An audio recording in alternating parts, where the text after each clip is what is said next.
In this episode, we're going to talk about, do ketone supplements improve endurance? Supplements come and go. The longer you work in or around the fitness industry, the more times you'll see this cycle repeat itself. A new supplement comes out that promises to make you bigger, leaner, stronger, and or faster. To support its marketing hype, the manufacturer funds a short-term study with a handful of participants. The intriguing results draw attention, and eventually folks start to ask about it. That's the peak of the cycle. More often than not, it's downhill from there.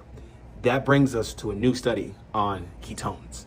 My name is Jeremy Colon, and this is the Dark Side of Fitness, episode 29. How the study worked. As you may know, ketones are an alternative energy source that your body produces when your carbohydrate stores run out and you go into what's called ketosis. It's more likely to occur when you follow a very, very low carb diet, but it can also happen during an ultra endurance event or a period of extreme fasting. While those endogenous ketones can certainly keep your body and your brain functioning, they're not an ideal fuel for training or performance. For the record, endogenous means it's produced within our body by the liver.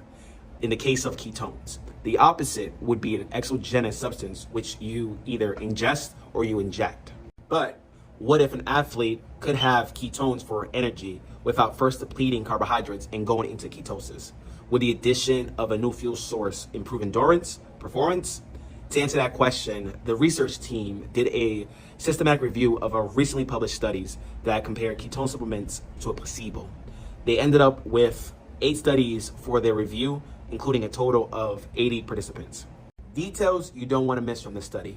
All the participants, about 77 men, 3 women, were trained runners, cyclists, triathlons, or team sports athletes. The studies used 2 types of supplements: ketone, the most common type of ketone your body produces, and ketone precursors, the raw materials your body needs to actually make ketones.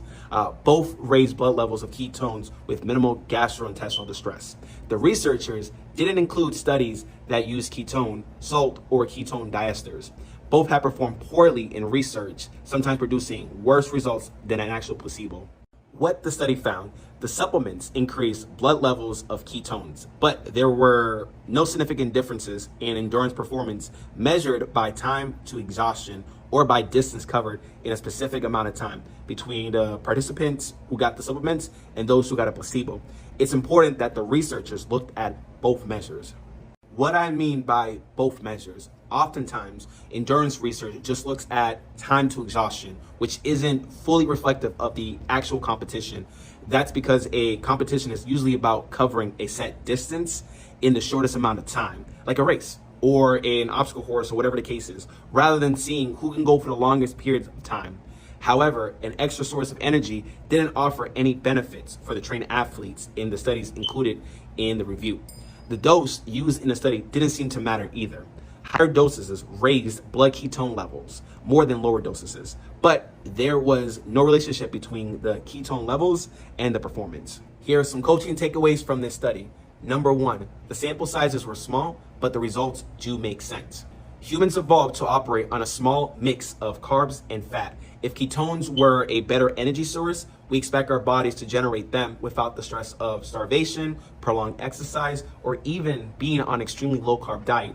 Even when we have supplemental ketones available, our bodies still prefer to use carbs and fat. Number 2, ketones may help reduce hunger. At least one study found that ketones help reduce appetite by lowering ghrelin, which is the hunger hormone. However, the study participants didn't have overweight or obesity issues and weren't actively trying to lose weight. More importantly, the researchers invented the ketones and have a financial interest in the study. So there are multiple reasons to view the results with caution. But other research has shown that a ketogenic diet suppresses appetite in people who have lost weight, a situation that normally leads to more hunger. So I'm not advising anyone here to run out and buy ketones as an appetite suppressor, but the body of research that I just mentioned doesn't really support this assertion, but there are some promising aspects of this study for future usages. One last thing. I want to say thank you so much for taking the time to view this video. As always, please like, subscribe, and share this so anybody could benefit from this. I'm really big on putting together research and making it as digestible as possible. And, some things that people can take away to better their own lifestyle. So see you on the next one. Take care. Have a great one.